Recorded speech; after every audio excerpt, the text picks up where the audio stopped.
Hello and welcome to the Day of Eating. So, this is really about how critical eating is to our physical vitality.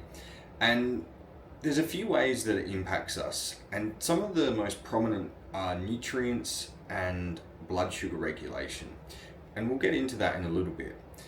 But this is really about what is optimal eating, what's blocking us from it, and how can we achieve it. So I'm going to go a little bit into the nutrition just to get a fundamental understanding. But essentially, so the three kind of low-hanging fruit or critical areas to optimal eating that I've found are having consistent meals, having low inflammatory options, and having adequate energy intake, but also sufficient nutrients to fuel the body. So consistent meals are key for the blood sugar regulation. Now, there's obviously people doing one meal a day, and if that's something that works for you, then that's fine. What you would be looking to do is get adequate energy intake. So this is the calorie side of things. Now, I say that from my experience because I've noticed I'm quite delicate in some ways. So if I eat, let's say my maintenance is at 2,500 calories, if I eat much less than 2,000, a 500 calorie deficit, I can feel quite weak and like my body's not recovering and having the energy to give it the fuel it needs.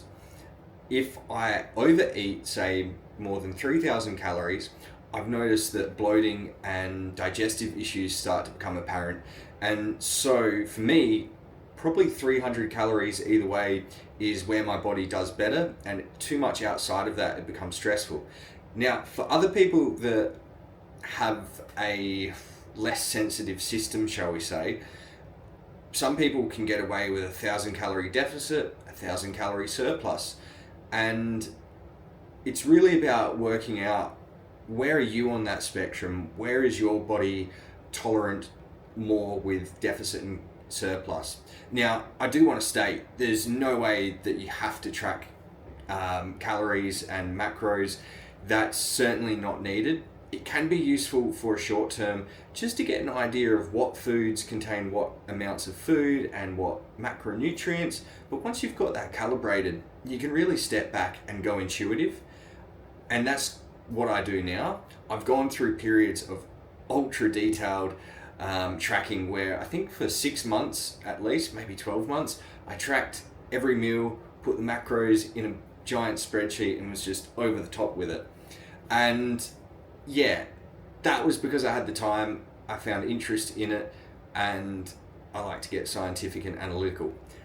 In saying that, it can easily go into disordered thinking and not isn't necessary. So like always, I advocate for doing what's right for you and finding that right balance point. So one more point to expand on there is the low inflammatory options. So basically that's about having low, let's say not fried food, not having high sugar, not having things that are going to create inflammation in the body. And really, a lot of the foods that we now think of as unhealthy,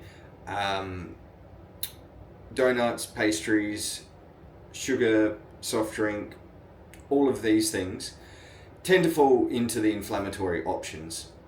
Now, I don't like to get black and white with thinking about food because that can be quite unhealthy. But it is worth working out what are the foods that are optimal for you and then really just trying to focus on them.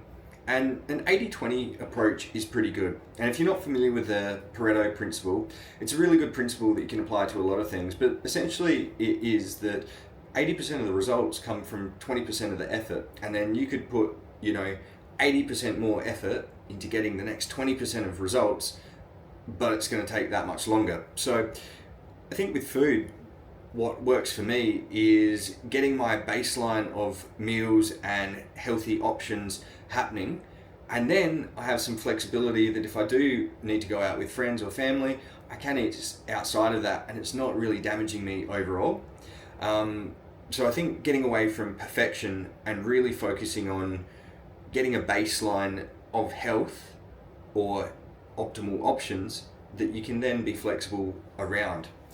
So I just want to share one thing about macros, and that is that protein is for tissue repair, fats are for hormone production, carbs are to energy requirements.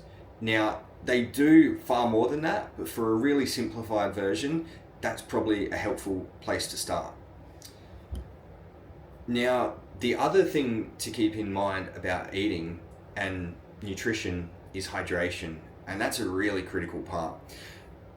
Having enough water intake helps produce stomach acid, helping digestion, and especially for physical vitality, hydration is so critical. It can impact your sleep quality, it can definitely add to headaches and just general flatness. So about 1.5 to 2.5 litres of water per day is a general rule of thumb, and more is not always better. If you drink, say, 5 litres of water a day, that can actually start to cause electrolytes and other processes in the body to become out of balance, and it can actually be detrimental to your health.